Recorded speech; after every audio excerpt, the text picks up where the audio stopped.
Seorang majikan tega asisten rumah tangganya dengan cara menyiksa tanpa ampun. Meskipun sudah divonis hukuman penjara dan dilarang memiliki asisten rumah tangga, ia tetap melanjutkan tindakan brutalnya, seolah tidak pernah merasa jera. Apa yang sebenarnya mendorongnya melakukan aksi keji itu? Sebelum lanjut, admin ingin mengucapkan selamat datang dan selamat berjumpa kembali bersama admin Jamur Story, di mana membahas kasus, tragedi, kisah nyata yang terjadi di seluruh dunia. Seperti biasa, kali ini admin akan membawakan sebuah kisah nyata yang berjudul Kejamnya Aksi Wanita Berkepribadian Ganda Berdarah Dingin. Bagaimana kisahnya? Simak kisah nyata berikut ini.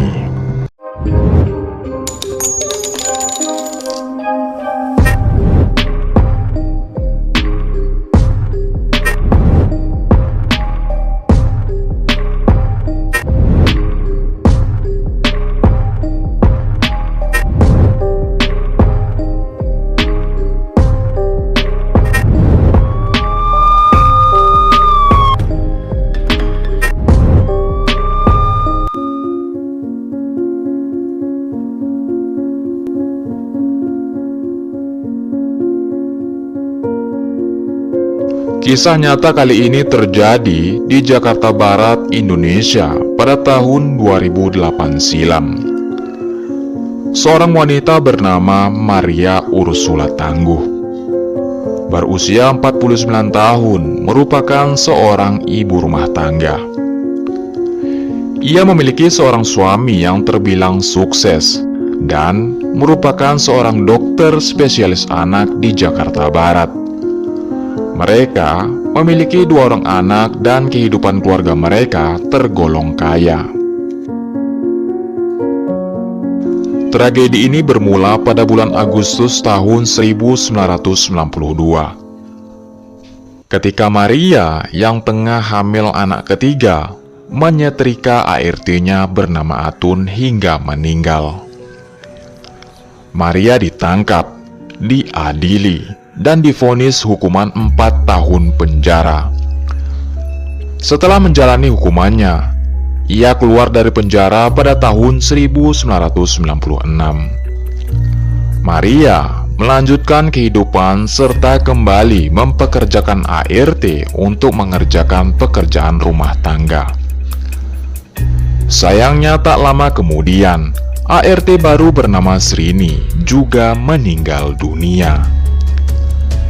Penyelidikan mengungkap bahwa Maria telah menyiksa Sri hingga tewas. Lalu Maria kembali ditangkap serta diadili.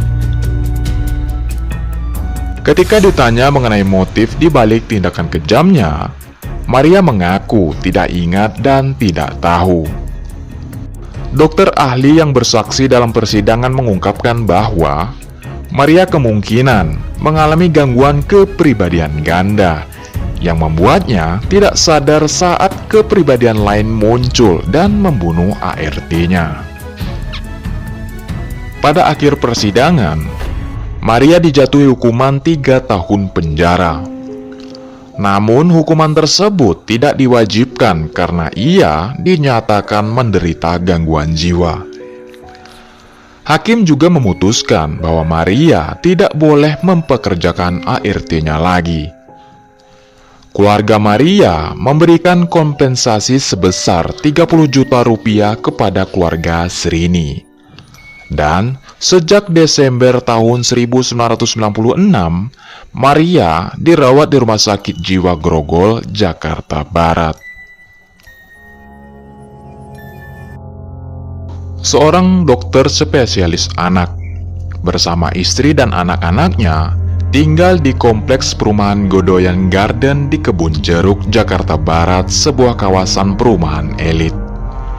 Istrinya, Renata Tan, dan keluarga mereka hidup dalam kemewahan. memiliki sopir pribadi dan dilayani oleh 3 ART setiap hari, yakni Septiana Maulina, Anissa, dan Satini. Septiana Maulina, yang sering dipanggil Lina, baru berusia 16 tahun. Ia merantau ke Jakarta dari desa Jambu, Wangon, Banyumas, Jakarta Timur untuk mencari nafkah sebagai ART. Lina sudah bekerja di Gedoya Garden selama 9 bulan. Majikannya Renata dikenal sebagai ibu rumah tangga yang kejam. Ketiga ART-nya, Lina, Anissa, dan Satini, sering mengalami perlakuan kasar dari Renata. Lina yang sudah beberapa kali menghubungi ibunya, Suartina, di Kalideres, Jakarta Barat, mengeluhkan kondisi tersebut. Selama bekerja, Lina tidak pernah menerima gaji, dilarang keluar rumah, dan diawasi ketat saat berbicara dengan ibunya. Ia juga sering mengalami kekerasan, seperti dipukul dan dijambak. Perlakuan buruk ini juga menimpa Anissa dan Satini. Meskipun mengalami penderitaan, ketiganya berusaha bertahan. Pada Selasa, tanggal 22 Juli tahun 2008, sekitar pukul 5.30 pagi, Lina sedang ngepel di lantai 2 rumah majikannya, ketika tiba-tiba Renata mengambil sebelah rotan dan mulai memukuli Lina.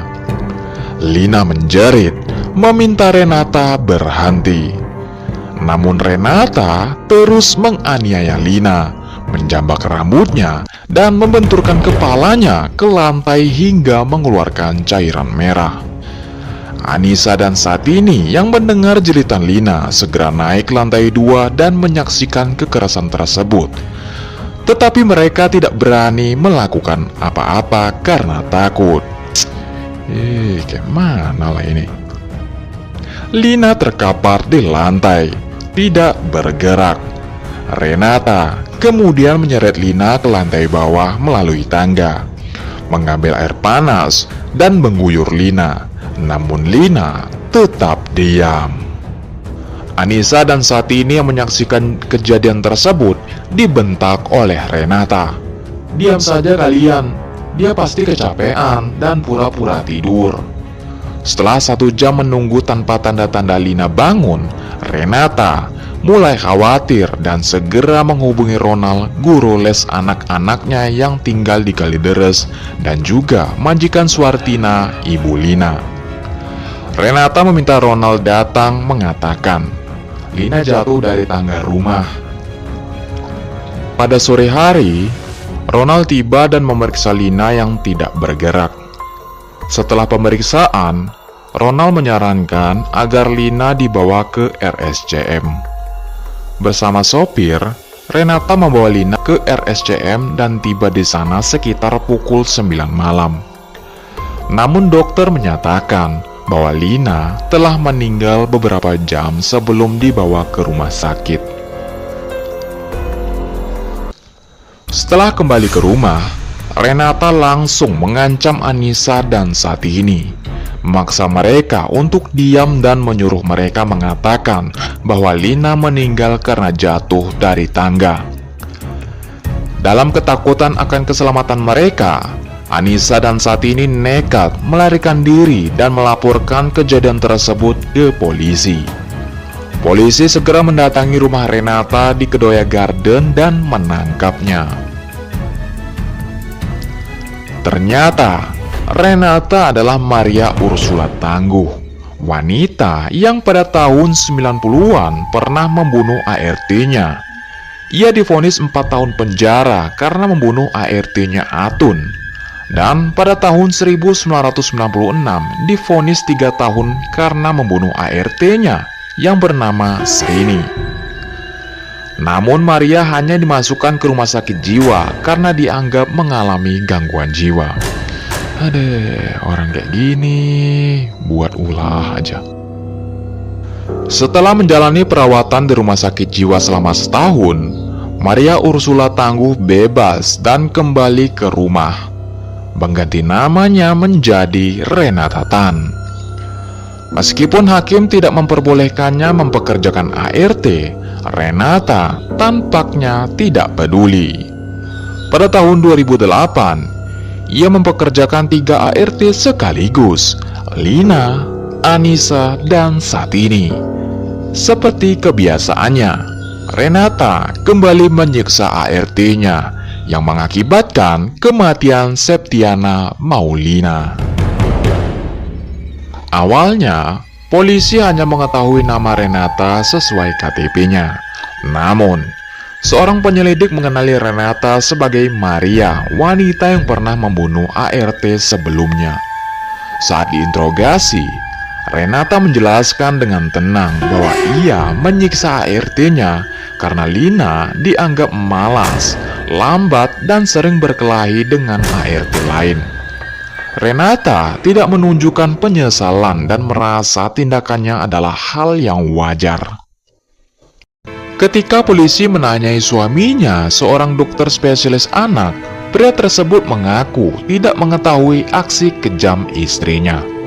Menurutnya, istrinya selalu bersikap sangat normal, berbeda dengan pengakuan kedua ART lainnya. Mereka mengungkapkan sering mengalami kekerasan dari Renata, seperti dipukuli, diberi makan dengan sedikit, dan sehari sebelum Lina tewas, Satini juga dipukuli hingga terluka parah dan harus dibawa ke rumah sakit. Akibat kejahatannya, Renata diadili kembali.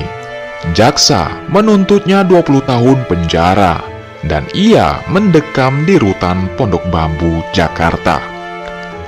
Penyelidikan polisi mengungkap bahwa meskipun Renata dikenal kejam terhadap ART, sebagai ibu dan istri, Maria dikenal baik dan lihai menutupi perbuatannya, sehingga suaminya tidak mengetahui aksi kejamnya. Meskipun sebelumnya Maria telah membunuh 2 ART. Kenapa tidak dihukum? Nah, ini adar. Ini psikopat nih, psikopat. Cerita ini mengingatkan kita bahwa kekejaman bisa disembunyikan di balik penampilan yang tampaknya normal dan baik. Meskipun Renata Tan yang sebenarnya adalah Maria Ursula Tangguh dikenal sebagai istri dan ibu yang baik di mata suaminya, kenyataannya ia menyiksa ART-nya dengan brutal hingga menyebabkan kematian. Kasus ini menunjukkan betapa pentingnya untuk selalu waspada terhadap tanda-tanda kekerasan di sekitar kita, dan memastikan bahwa keadilan ditegakkan tanpa memandang status sosial atau penampilan luar seseorang. Oke lah guys, cukup sekian video yang saya bawakan kali ini. Sampai ketemu lagi di video-video selanjutnya. Bye bye. Ini orangnya harus dihukum ngatot lah kalau bisa ya Pak. Tolong lah Pak ya. Bye bye.